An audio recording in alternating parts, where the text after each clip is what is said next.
ከምዚ ንሪኦ ዘለና ኣብዚ ግዜ እዚ ክሳብ 4.9 ሚእታዊት ገንዘብካ ኣብ ባንኪ ስለ ዘቐመጥካዮ ጥራሕ ወለድ ትረብሓሉ ግዜ በፂሑ ዘሎ።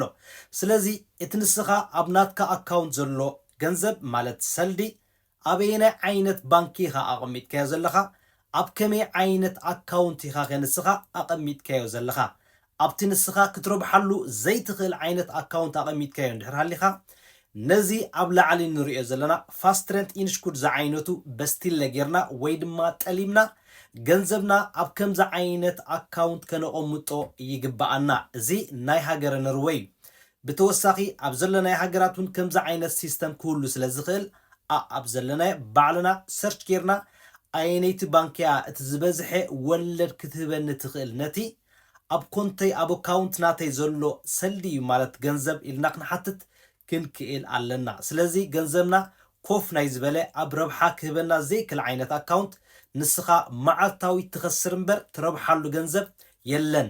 ንኽንፈልጦ ግን እዚ ብዛዕባ ወፍሪ ኣይኮንኩን ዝዛረብ ዘለኹ ጥራሕ ገንዘብካ ኣብ ሓደ ርብሕ ዝበለ ዓይነት ግብረ መልሲ ማለት ከርባሓካ ዝኽእል ዓይነት ኣካውንትኻ ገንዘብካ እንድሕር ኣቐሚጥካዮ ማዕረ ክንድዚ ዓመታዊ ወይ ድማ ኣብ 6 ወርሒ ወይ ድማ ኣብ 3 ወርሒ ክንድዚ ሚእታዊት ክትረብሓሉ ትኽእል። ከም ተወሳኺ እውን ገንዘብካ ብውሕስ መንገዲ ኣዋፊርካ ካብዚ ንላዕሊ ርብሕ ትብለሉ መንገዲ ምስ ትደሊ ብዛዕባኡ ሙሉእ ሓበሬታ ምስ ትደሊ እውን ብዛዕባ ወፍሪ ሙሉእ ዘይጎደሎ ትምህርቲ ክትወስደሉ ትኽእል ኣጋጣሚታት ስለ ዝኾነ ብዝተኻለ መጠን ኮንታክት ክትገብረኒ ትኽእል እንድሕር ደኣ ድሌት ሃልዩ። ወዲ 1 ዓመት ቆልዓ ካብ 4ይ ደርቢ ስለ ፀደፈ ብሂወቱ ክፀንሕ ኣይከኣለን መይቱ።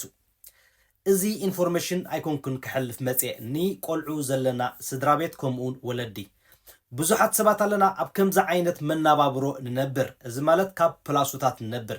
ስለዚ በጃኹም ሓደራኹም ኣብዚ ግዜ እዚ ፀሓይ ይኸውን ኣሎ፣ ሳምር እንዳኾነ ይመፅእ ኣሎ። ስለዚ በጃኻትኩም ኣብ ሙሉእ ዓለም ትነብሩ ዘለኹም ኣብ ፕላሱታት ትነብሩ ዘለኹም ደቅኹም በቲ ቫራንዳ ተቐልቂሎም ከይፀድፉኹም ከምኡውን ብፍኒስትራታት ተቐልቂሎም ኣብ ከምዚ ዓይነት ሓደጋ ከይኣትዉ ደቅና ንከታተሎም ፅቡቅ ጌርና ንሓልዎም ብኡ ከይረኣናዮም ከይወፁ ተጠንቂቕና ነዚ ነገራት እዚ ከነስተውዕለሉ ይግባኣና። እዛ ቪድዮ እዚኣ ናብ ብዙሓት ክትበፅሕ ብዙሕ ሰብ ክመሃረላን ብዙሕ ሰብ ክፈልጦን መቸም ንፈልጦ ኢና ዘይንፈልጦ ኣይኮናን። እንታይ ደኣ ሸለሊልና ነዚ ነገራት እዚ ከይንሪኦ እሞ ደቅና ከይንስእን ሓደራ በጃኻትኩም ደቅና ኣብ ከምዚ ሓደጋ ከይወድቁ። ቴንኪዩ ናብ ብዙሓት ክትበፅሕ ሼር ላይ ኮመንት ቴንኪዩ።